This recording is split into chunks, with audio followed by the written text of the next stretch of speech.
Sobat IT, jumpa lagi bersama Mas Bra. Masih di IT Club TV, kali ini di acara Network Academy Season 2. Di season kali ini Mas Bra akan membahas tentang teori-teori tentang jaringan. Semua tentang jaringan akan kita bahas teori-teorinya. Oke, simak dan saksikan. Oke, materi kali ini yang akan kita bahas adalah tentang firewall.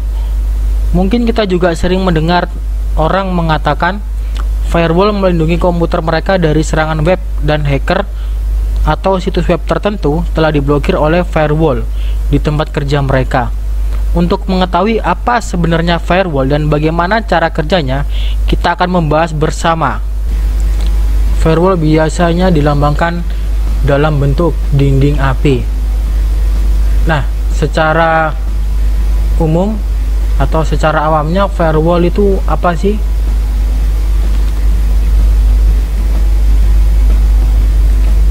Firewall itu merupakan suatu sistem atau mekanisme yang diterapkan terhadap perangkat keras, perangkat lunak maupun sistem itu sendiri. Jadi firewall itu bisa saja berupa hardware, berupa software, atau sesuatu yang ada di dalam sistem tersebut. Misalkan kita akan memasang sebuah firewall pada sebuah server. Bisa saja firewall itu kita pasang langsung di dalam server itu, baik berupa perangkat lunak ataupun perangkat keras. Nah, tujuannya apa sih firewall itu? Tujuannya sih secara umumnya yaitu untuk melindungi jaringan kita, dan memang dia melindungi dengan cara menyaring, membatasi atau menolak suatu hubungan kegiatan. Jadi ketika ada data yang masuk, dia akan disaring apakah data ini diizinkan untuk masuk apa tidak. Kalau memang diizinkan, data tersebut bisa masuk. Begitu juga dengan data yang keluar, apakah data ini diizinkan untuk keluar apa enggak lewat jalur ini. Kalau diizinkan maka dia akan boleh keluar, tapi kalau enggak ya dia tidak akan boleh keluar. Nah, di sini ada sebuah gambar ya yang menunjukkan di mana ada jaringan internet, di situ ada jaringan kita dan ada firewall di situ. Semua data yang masuk keluar dari internet menuju ke jaringan kita itu dibatasi dengan firewall. Jadi si firewall ini menyaring semua aktivitas trafik data yang masuk ataupun keluar dari jaringan kita menuju ke jaringan internet.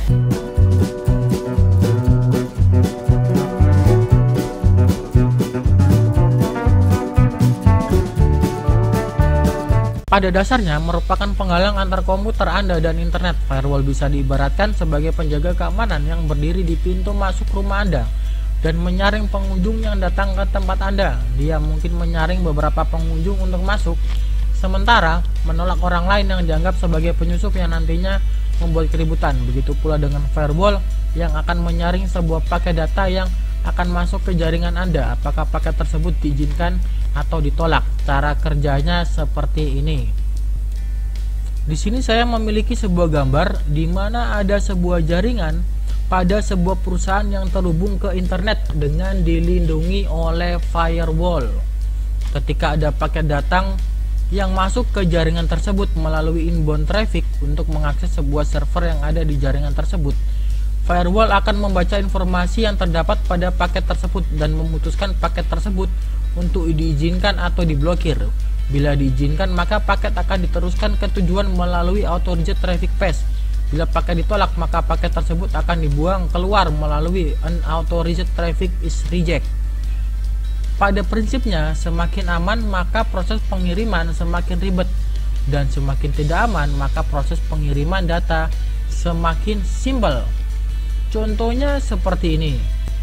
Diibaratkan Anda memiliki sebuah rumah, di mana rumah tersebut hanya memiliki sebuah pintu masuk untuk mengamankan seluruh isi di dalam rumah Anda.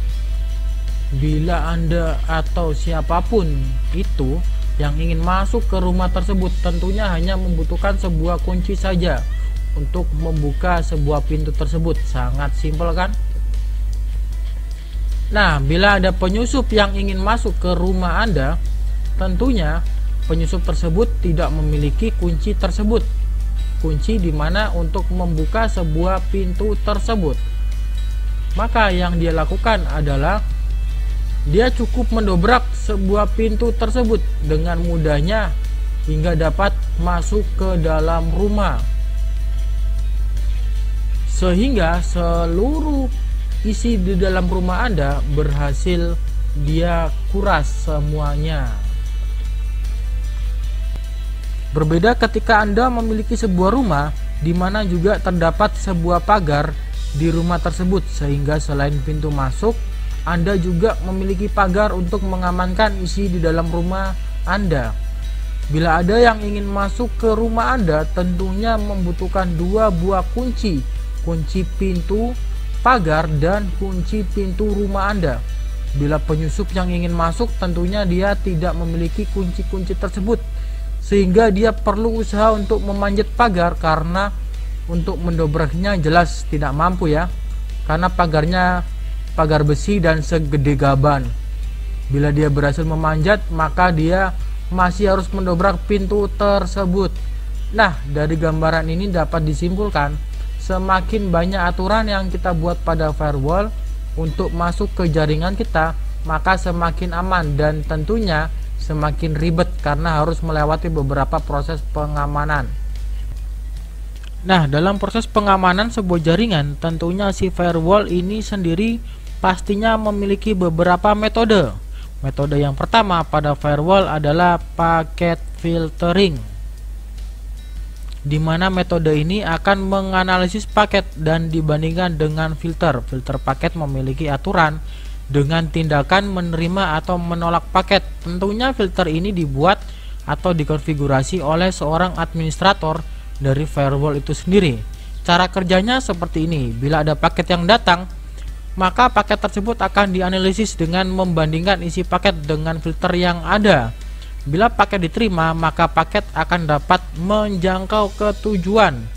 Dan akan tetapi, bila paket ditolak, maka paket akan dibuang keluar lagi.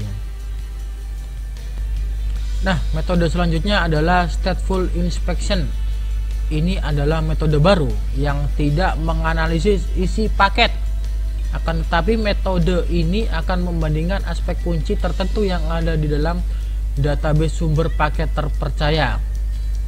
Paket yang keluar masuk akan dibandingkan dengan database ini.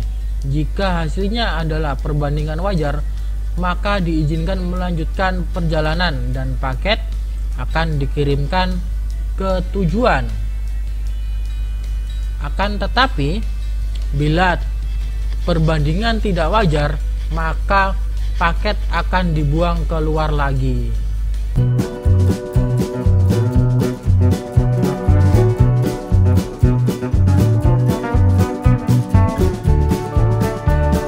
Oke, saya lanjut lagi. Dalam firewall tentunya memiliki beberapa teknologi yang bisa digunakan oleh seorang administrator dalam membuat rules pada firewall. Jadi guys, firewall itu terdiri dari kumpulan rules yang mana itu akan mengatur keluar masuknya data, apakah data diizinkan atau ditolak.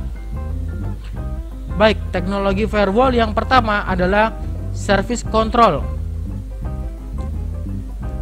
yang artinya kendali terhadap layanan. Biasanya firewall akan mengecek nomor IP address dan nomor port yang digunakan baik pada protokol TCP maupun UDP. Perhatikan contoh berikut ini. Pada contoh kali ini ada sebuah jaringan di mana sudah dipasang firewall pada gateway atau perangkatnya. Ketika ada paket data yang masuk, maka firewall akan melihat header dari paket tersebut. Firewall akan mencocokkan source address, destination address, source port, dan destination port, apakah berasal dari sumber yang diizinkan atau tidak. Nah, di sini yang dimaksud tadi dengan mengecek IP address dan portnya. Yang dicek oleh firewall bukan hanya IP dan port tujuan saja, tetapi IP dan port sumber. Bila IP dan port tersebut termasuk ke daftar yang diizinkan, maka paket akan dikirim ke tujuan. Akan tetapi bila tidak termasuk ke daftar yang diizinkan, maka paket akan dibuang. Teknologi berikutnya adalah direction control, yang berarti kendali terhadap arah. Jadi guys, firewall dapat mengendalikan paket yang keluar masuk berdasarkan arah dari berbagai permintaan terhadap pelayanan. Contohnya seperti ini. Di sini terdapat sebuah jaringan yang telah dipasang firewall pada gateway. Si admin firewall telah mengatur arah yang diizinkan untuk mengakses semua layanan dari server, yaitu dari arah dalam jaringan itu sendiri, sedangkan dari arah luar hanya diizinkan layanan tertentu saja. Nah, di sini terlihat ada paket datang dari arah luar. Dalam hal ini internet. Bila layanan yang diminta diizinkan, maka akan dilanjutkan ke tujuan. Bila tidak, maka akan ditolak.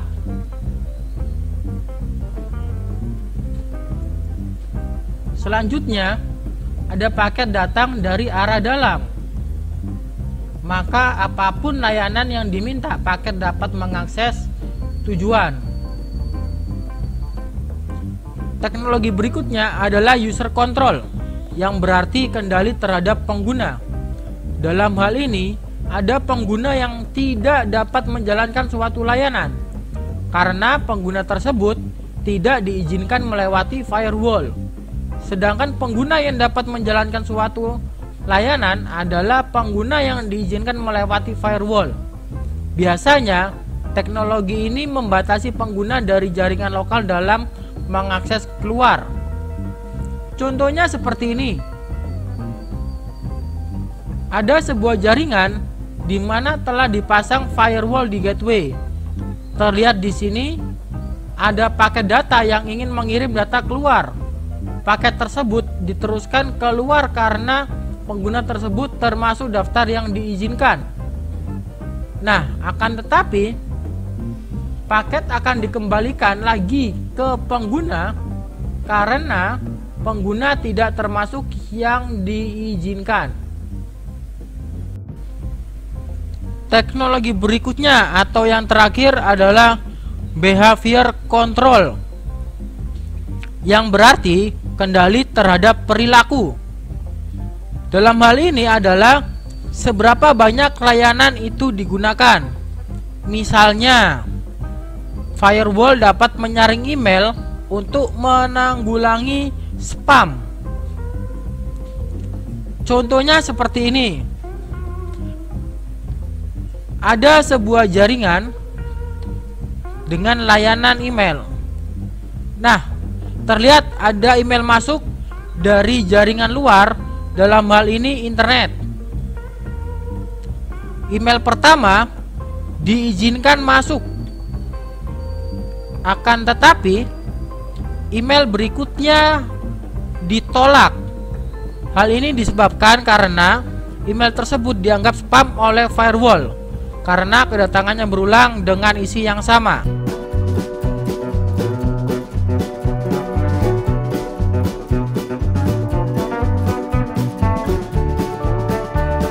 Oke, saya lanjutkan. Kali ini saya akan menjelaskan tentang jenis-jenis firewall. Perlu Anda ketahui bahwa firewall memiliki 4 jenis bila dibedakan berdasarkan cara bekerjanya. Keempat jenis tersebut akan saya jelaskan pada video kali ini. Oke guys, kita langsung saja menuju jenis-jenis firewall yang pertama. Jenis firewall yang pertama adalah packet filtering gateway, yang dapat diartikan sebagai firewall yang bertugas melakukan penyaringan terhadap paket dari luar jaringan. Penyaringan paket ini hanya sebatas pada sumber paket, tujuan paket, atribut paket. Contohnya seperti ini. Ibaratnya saya memiliki sebuah server pada sebuah jaringan, di mana server yang saya miliki mempunyai public IP 202.51.226.35 dan saya membuat rules pada firewall yaitu hanya mengizinkan port 80 untuk mengakses server saya. Nah, port 80 inilah yang dimaksud dengan atribut tadi. Coba perhatikan gambar ini. Di sana terlihat ada sebuah paket datang dari arah luar. Dalam hal ini adalah internet.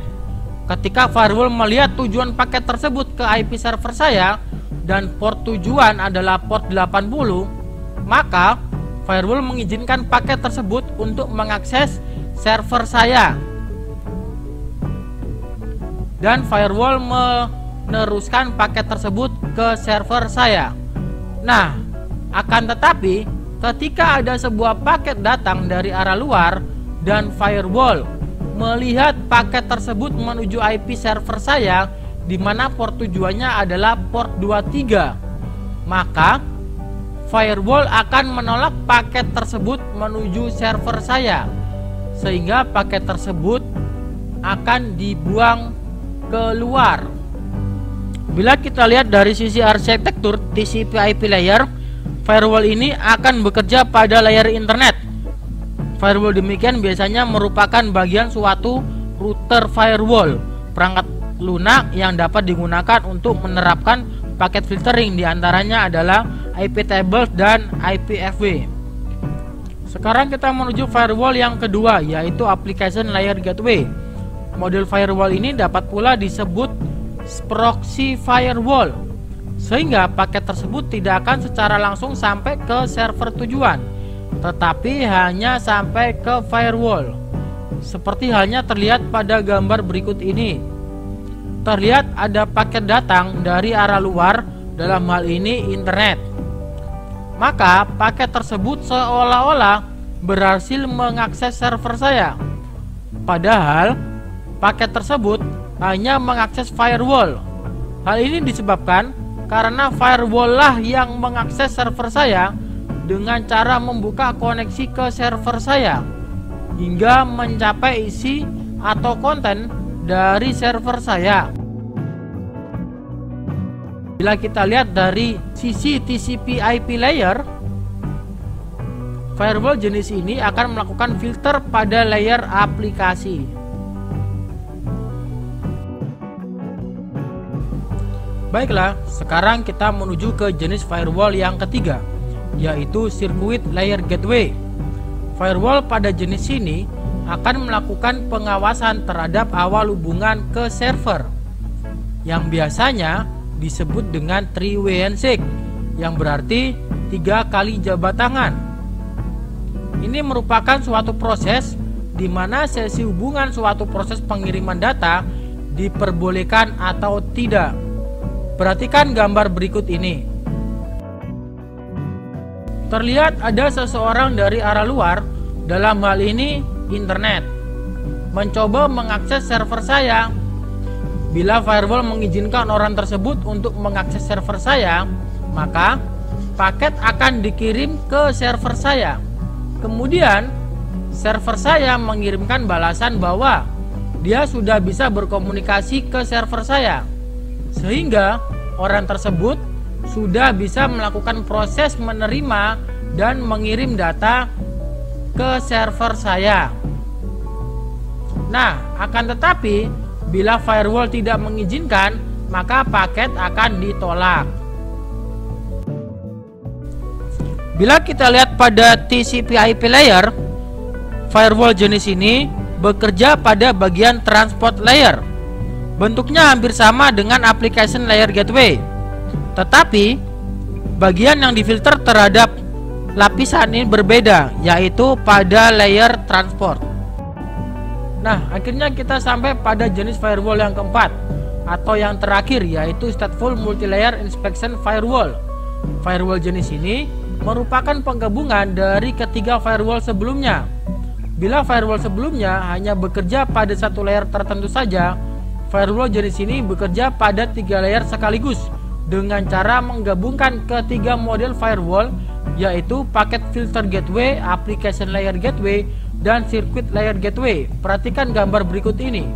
terlihat ada paket datang mengakses server saya dari arah luar, dalam hal ini adalah internet. Paket akan diteruskan ke server saya bila memenuhi aturan dari firewall. Akan tetapi, paket akan ditolak bila tidak memenuhi aturan dari firewall. Seperti yang sudah saya katakan, bahwa firewall jenis ini berjalan dalam 3 layer sekaligus bila dilihat menggunakan TCP/IP layer. Ketiga layer tersebut adalah application layer, transport layer, dan internet layer. Sehingga firewall jenis ini merupakan firewall yang memberikan fitur terbanyak dan tingkat keamanan yang paling tinggi.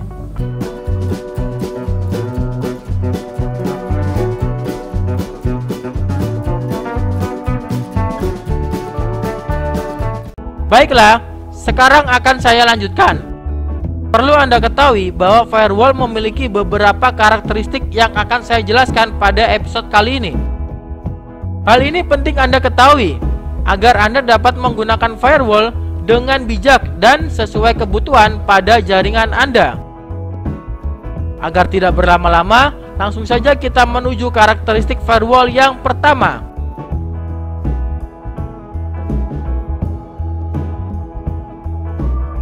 Pertama, seluruh hubungan atau kegiatan dari dalam keluar ataupun dari luar ke dalam harus melewati firewall. Seperti halnya yang terlihat pada gambar ini. Semua data yang masuk dari arah internet ke jaringan ini akan melewati firewall.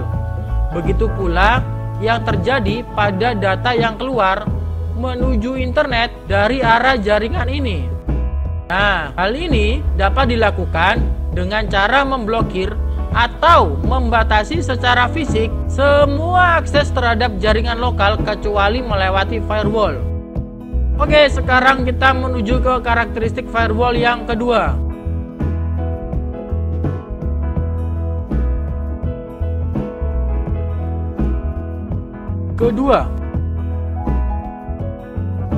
Hanya kegiatan yang terdaftar yang dapat melewati atau melakukan hubungan. Seperti halnya terlihat pada gambar ini. Karena kegiatan yang didaftarkan untuk mengakses server ini hanya menggunakan port 80, maka data dari arah internet menuju jaringan ini dengan tujuan port 80 yang akan diizinkan mengakses server ini. Hal ini dapat dilakukan dengan mengatur policy pada konfigurasi firewall. Oke, sekarang kita menuju ke karakteristik ketiga atau yang terakhir.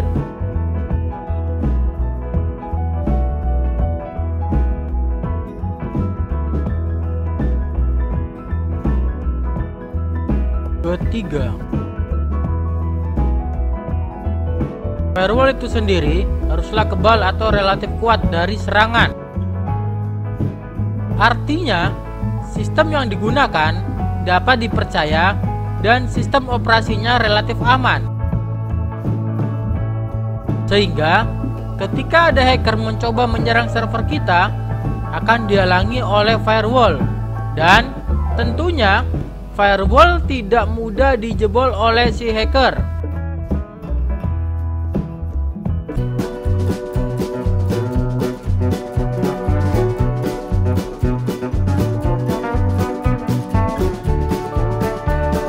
Baiklah, saya akan langsung lanjut ke materi kali ini, yaitu tentang arsitektur firewall. Pada dasarnya ada banyak arsitektur firewall, akan tetapi hanya 3 yang akan saya bahas. Hal ini dikarenakan hanya 3 arsitektur inilah yang selalu dipelajari dan masih digunakan hingga saat ini. Baiklah, langsung saja kita ke arsitektur firewall yang pertama. Arsitektur yang pertama adalah dual home host. Untuk dapat mengimplementasikan tipe arsitektur ini, fungsi router pada host ini dinonaktifkan, atau dengan kata lain, tidak perlu router untuk melakukan filter pada paket datang dan keluar. Sehingga firewall pada arsitektur ini dibuat di komputer dual home host, yaitu komputer yang memiliki dua LAN card. Seperti terlihat pada gambar ini, paket yang datang dari luar akan melewati PC dual home. Begitu pula juga paket yang akan keluar harus melewati PC dual home, karena di dalam situlah terdapat firewall, dan firewall bekerja di dalam PC tersebut. Arsitektur yang kedua adalah screen host. Arsitektur ini menyediakan layanan dari sebuah host pada jaringan internal dengan menggunakan router terpisah. Pengamanan pada arsitektur ini dilakukan menggunakan penyaringan paket. Setiap sistem eksternal yang mencoba untuk mengakses sistem internal harus berhubung dengan bastian host. Begitu pula sebaliknya. Seperti halnya yang terlihat pada gambar ini, ketika ada paket datang dari arah internet, mereka harus melewati bastian host. Setelah itu barulah bisa ke tujuan. Begitu pula dari paket yang ada di dalam, ingin mencoba menghubungi keluar internet, mereka harus melewati bastian host terlebih dahulu. Bastian host diperlukan untuk tingkat keamanan yang tinggi. Arsitektur yang ketiga atau yang terakhir adalah screen subnet. Arsitektur screen subnet menambahkan sebuah layer pengamanan pada arsitektur screen host, yaitu dengan menambahkan jaringan parameter yang lebih mengisolasi jaringan internal dari jaringan internet. Jaringan parameter mengisolasi bastian host sehingga tidak langsung terhubung ke jaringan internal. Arsitektur yang paling sederhana memiliki dua screen router yang masing-masing terhubung dengan jaringan parameter. Router pertama terletak di antara jaringan parameter dan jaringan internal, sedangkan router kedua terletak di antara jaringan parameter dan jaringan eksternal, biasanya internet. Nah, hal ini dapat melindungi jaringan kita bila ada serangan pada firewall kita, sehingga hacker tidak dapat menyentuh jaringan internal kita secara langsung.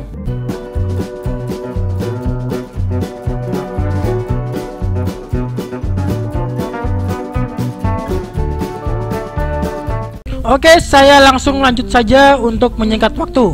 Kali ini saya akan membahas dua hal, yaitu firewall based OC layer dan layanan firewall. Baiklah, langsung saja kita bahas materi yang pertama, yaitu firewall based OC layer.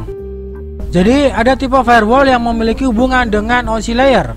Tipe tersebut dikenal dengan sebutan proxy server yang berfungsi untuk memperkuat arus aplikasi. Tipe tersebut adalah application level gateway. Tipe ini akan mengatur semua hubungan yang menggunakan layer aplikasi pada OC layer, seperti FTP, HTTPD, dan lain-lain. Firewall ini bekerja pada layer 3, yaitu network layer pada 7 layer OC. Baik, berikutnya saya akan membahas tentang layanan firewall. Nah, secara umum firewall akan melayani dua hal, yaitu yang pertama mesin atau komputer, dan yang kedua adalah jaringan. Maksudnya bagaimana melayani komputer? Jadi setiap individu yang terhubung langsung ke jaringan atau internet pastinya ingin semua isi komputernya terlindungi. Maka dari itu firewall diciptakan untuk melayani hal ini. Lalu bagaimana maksudnya melayani jaringan? Jadi jaringan komputer terdiri lebih dari satu komputer atau berbagai jenis topologi jaringan, baik dimiliki perusahaan, organisasi, dan sebagainya. Sehingga firewall diciptakan untuk melayani hal ini.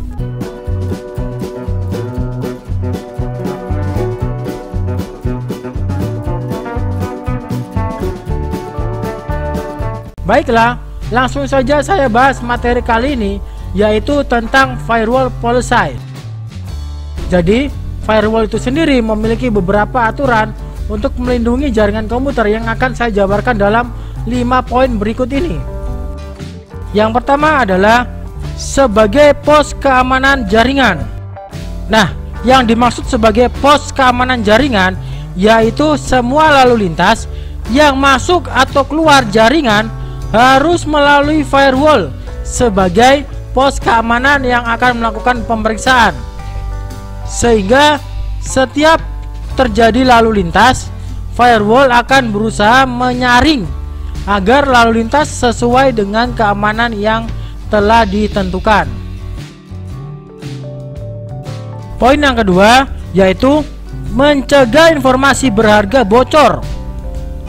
Nah, untuk fungsi yang satu ini, firewall biasanya dipasang pada file transfer protokol atau yang biasa disingkat dengan FTP, sehingga setiap lalu lintas data dikendalikan oleh firewall.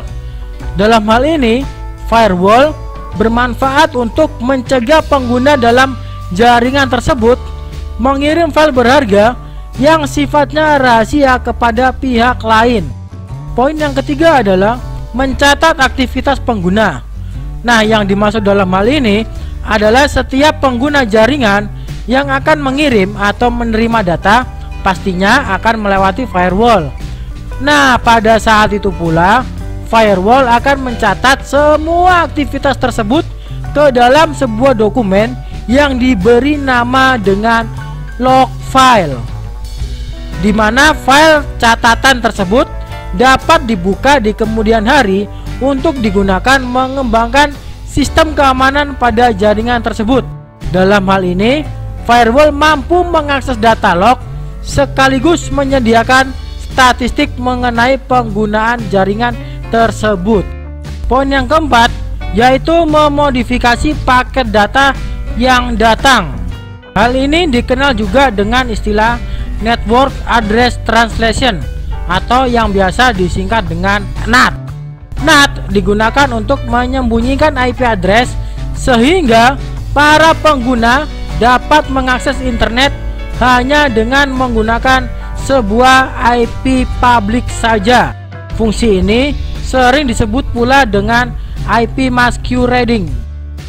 Baiklah, poin yang terakhir atau yang kelima yaitu mencegah memodifikasi data pihak lain. Maksudnya seperti ini.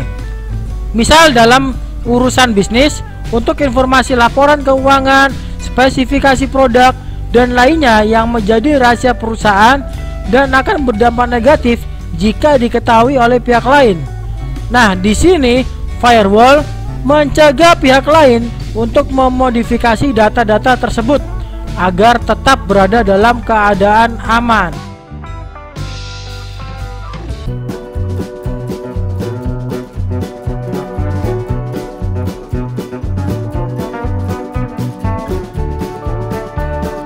Oke, langsung saja saya lanjut ke materi. Ada 3 hal yang akan saya bahas, yaitu tentang IP tables, IPFW atau IP firewall, dan yang terakhir adalah tentang DMZ, yaitu demilitarisasi zone.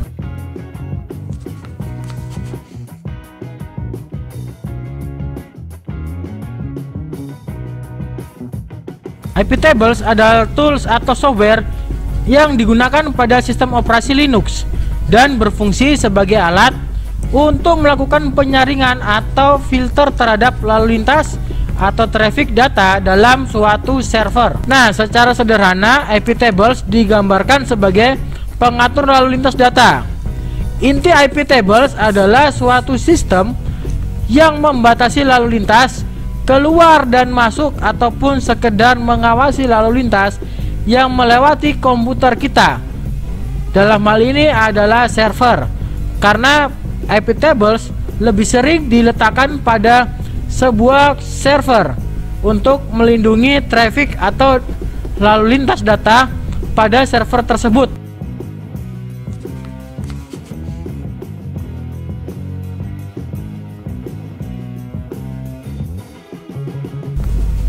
IPFW atau IP firewall adalah salah satu layanan yang dimiliki oleh operating system FreeBSD untuk membangun sebuah firewall. Firewall ini bekerja pada layer 3 lapisan OSI. Salah satu ciri firewall dengan IPFW adalah pembacaan rulesnya akan dilakukan dari atas ke bawah.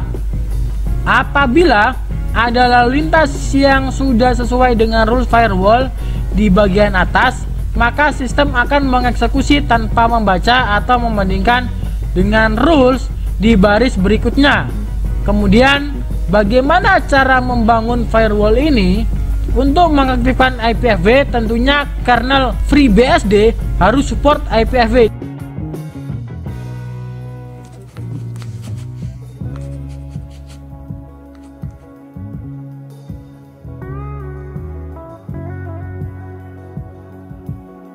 DMZ atau zona demilitarisasi adalah subnetwork fisik atau logis yang mencakup dan mengekspos organisasi eksternal yang menghadapi layanan untuk jaringan yang tak terpercaya. Biasanya jaringan lebih besar seperti internet. Tujuan DMZ adalah menambahkan lapisan keamanan untuk layanan jaringan area lokal. Konfigurasi DMZ memberikan keamanan dari serangan eksternal, tetapi biasanya tidak memiliki bantalan pada serangan internal, seperti mengendus komunikasi melalui analisis paket atau spoofing, seperti spoofing email. Nama ini berasal dari istilah zona demilitarisasi, yaitu daerah antar negara-negara di mana operasi militer tidak diizinkan. Dalam arti militer, DMZ tidak dilihat sebagai milik salah satu pihak yang berbatasan itu. Konsep ini berlaku untuk penggunaan komputasi dengan metafora dalam DMZ, misalnya yang bertindak sebagai gateway ke internet namun tidak aman.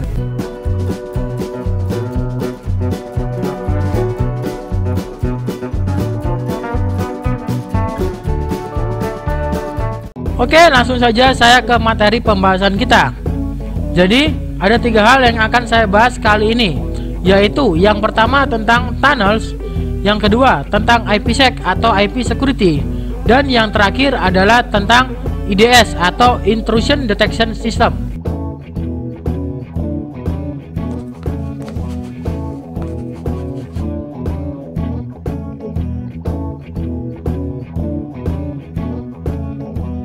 IP tunnel atau bisa Anda sebut IP terowongan merupakan sebuah IP network komunikasi antar 2 jaringan.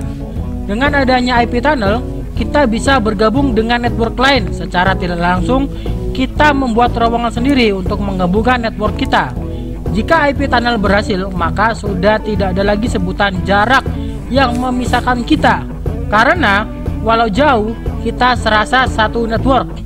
Dengan kata lain, secara teknis, IP tunnel bisa digunakan untuk menghubungkan 2 jaringan IP yang tidak memiliki jalur routing asli satu sama lain melalui route table protokol yang melintasi jaringan transportasi perantara.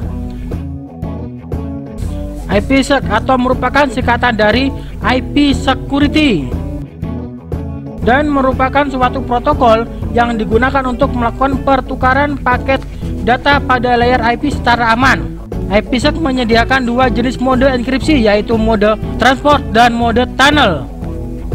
Pada mode transport akan mengenkripsi bagian data masing-masing paket tanpa mengubah header paket tersebut. Algoritma yang digunakan untuk mengenkripsi data adalah algoritma kriptografi simetri. Pada mode tunnel, kita melakukan komputasi pada data dan header paket yang akan dikirim dengan menggunakan teknik checksum kriptografi dan mengubah bagian header paket IP menggunakan fungsi hashing yang aman. Paket ini akan mendapatkan header baru yang mengandung nilai hash agar informasi pada paket bisa autentikasi di bagian penerima.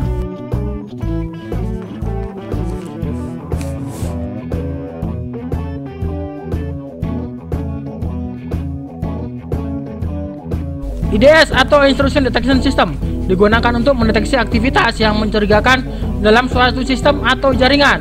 Intrusion adalah aktivitas tidak sah atau tidak diinginkan yang mengganggu kerahasiaan, integritas, dan atau ketersediaan informasi yang terdapat di suatu sistem. IDS akan memonitor lalu lintas data pada jaringan atau mengambil data dari berkas log. Kemudian IDS akan menganalisis dan dengan algoritma tertentu akan memutuskan untuk memberikan peringatan kepada seorang administrator jaringan atau tidak. IDS umumnya merupakan sebuah aplikasi yang dapat mendeteksi aktivitas mencurigakan dalam sistem atau jaringan. Dalam IDS memiliki 2 tipe dasar. Yang pertama adalah rule based system Yang kedua adalah adaptive system. Rule based system, yaitu berdasarkan atas database dari tanda penyusupan atau serangan yang telah dikenal. Jika IDS mencatat lalu lintas yang sesuai dengan database yang ada, maka langsung dikategorikan sebagai penyusup.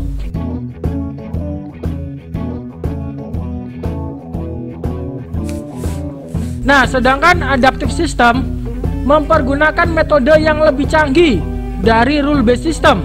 Sistem tidak hanya berdasarkan database yang ada, tetapi juga membuka kemungkinan untuk mendeteksi bentuk-bentuk penyusupan yang baru. Oke, selain memiliki tipe dasar, IDS juga memiliki jenis-jenis. Ada dua jenis dalam IDS. Yang pertama adalah Network Based Instruction Detection System atau yang disingkat dengan NIDS. Dan yang kedua adalah Host Based Intrusion Detection System yang disingkat dengan HIDS. Jadi, Network Intrusion Detection System atau NIDS adalah jenis IDS yang bertanggung jawab untuk mendeteksi serangan yang berkaitan dengan jaringan. NIDS umumnya terletak di dalam segmen jaringan penting di mana server berada atau terdapat pada pintu masuk jaringan. Kelemahan NIDS adalah NIDS agak rumit diimplementasikan dalam jaringan yang menggunakan switch Ethernet, meskipun beberapa vendor switch Ethernet sekarang telah menerapkan fungsi IDS dalam switch buatan untuk memonitor port atau koneksi. Host Based Intrusion Detection System atau HIDS, di mana aktivitas sebuah host jaringan individual akan dipantau apakah terjadi suatu percobaan serangan atau penyusupan ke dalam jaringan atau tidak. HIDS sering diletakkan pada server-server penting di jaringan, seperti halnya firewall, web server, atau server yang terkoneksi ke internet. Kebanyakan protokol IDS merupakan sistem yang bersifat pasif, mengingat tugasnya hanyalah mendeteksi intrusion yang terjadi dan diberikan. Lalu bagaimana cara kerja dari IDS? Jadi IDS memiliki dua cara dalam bekerja. Yang pertama adalah signature based IDS dan yang kedua adalah anomaly based IDS. Tapi ya cara yang paling populer adalah menggunakan pendeteksian berbasis signature atau signature based IDS. Cara ini melibatkan pencocokan lalu lintas jaringan dengan basis data yang berisi cara-cara serangan dan penyusupan yang sering dilakukan oleh penyerang. Sama seperti halnya antivirus, jenis demikian membutuhkan pembaruan terhadap basis data signature IDS yang bersangkutan. Lalu cara berikutnya adalah mendeteksi adanya anomali yang disebut dengan anomaly based IDS. Jenis ini melibatkan pola lalu lintas yang mungkin merupakan suatu serangan yang sedang dilakukan oleh penyerang. Umumnya, metode dilakukan dengan menggunakan teknik statistik untuk membandingkan lalu lintas yang sedang dipantau dengan lalu lintas normal yang sering terjadi. Metode ini menawarkan kelebihan dibanding signature based IDS, yakni ia dapat mendeteksi dengan serangan yang baru dan belum terdapat di dalam basis data signature IDS. Oke, sekian dan terima kasih. Sampai jumpa pada episode berikutnya. Episode berikutnya yang akan kita bahas adalah tentang manajemen bandwidth. Dan bila ada pertanyaan, silakan tulis di kolom komentar. Baiklah, sebelum saya akhiri, jangan lupa like bila video ini bermanfaat untuk kalian. Jangan lupa komen bila ada pertanyaan, saran, dan kritik. Jangan lupa subscribe bila kalian belum subscribe. Dan jangan lupa share bila Anda ingin video ini bermanfaat bagi orang lain.